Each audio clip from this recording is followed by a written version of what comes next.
অরিজিৎ সিং। বর্তমানে ভারতীয় সঙ্গীতের দুনিয়ায় কার্যত এই নামটা ছাড়া অসম্পূর্ণ। অরিজিৎ সিং শুধু বাংলার নয়, এই বাঙালি গায়ক গোটা দেশ তথা পৃথিবীর মন জয় করেছেন তার গায়কী দিয়ে। তবে জানেন কি, এত ভালো গান গাওয়ার প্রতিভা থাকা সত্ত্বেও অরিজিৎ গায়ক হতে চাননি। তিনি চেয়েছিলেন ভিখারি হতে। কেন জানেন? অল্প বয়সে ফেম গুরুকুল সঙ্গীত প্রতিযোগিতার মাধ্যমে প্রথম মঞ্চে গান গাওয়ার সুযোগ পান অরিজিৎ।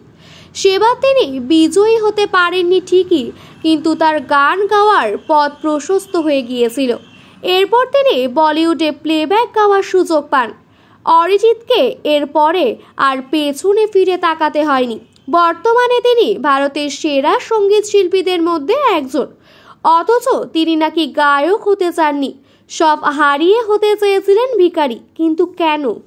সম্প্রতি সোশ্যাল মিডিয়াতে ভাইরাল হয় অরিজিৎ সিং এর একটি সাক্ষাৎকার, যেখানে অরিজিৎকে যে কথাগুলো বলতে শোনা যাচ্ছে তা শুনে ভক্তদের গায়ে কাঁটা দিয়ে উঠেছে। অরিজিৎ এই সাক্ষাৎকারে তার ছোটবেলার কথা তুলে ধরেছেন। কথা বলছেন পড়াশোনা নিয়ে।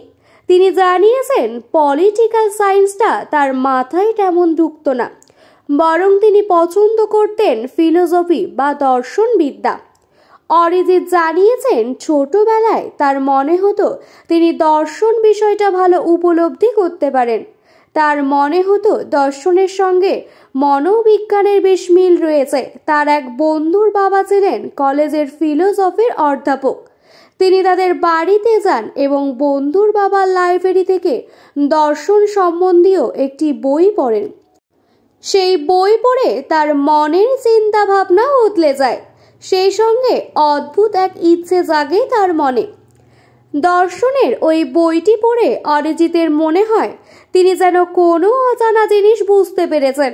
সেই সঙ্গে তিনি পরিকল্পনা করে ফেলেন তিনি ভিখারি হবেন, কারণ তার মনে হতে থাকে পৃথিবীতে যত লোক আছে সকলের কাছ থেকে 1 টাকা করে পেলেও তো তিনি বিপুল অর্থের মালিক হতে পারবেন।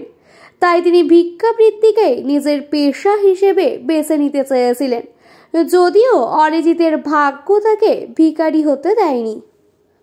যে মানুষটা একদিন সবকিছু ছেড়ে ভিখারি হতে চেয়েছিলেন, আজ শ্রোতাদের কাছে তিনি সুরের দেবতা। তার যোগ্যতায় ঘুরিয়ে দিয়েছে ভাগ্যের মোড়। এখন গোটা পৃথিবী তার পায়ে মাথা নত করে। একটি সঙ্গীত অনুষ্ঠান থেকে কোটি কোটি টাকা রোজগার করেন তিনি, যদিও তিনি কিন্তু খুব সাধারণ জীবনযাপনই করেন। রোজগারের একটা বড় অংশ জনসেবার কাজে খরচ করে নিজে কাটান সাধারণ জীবন।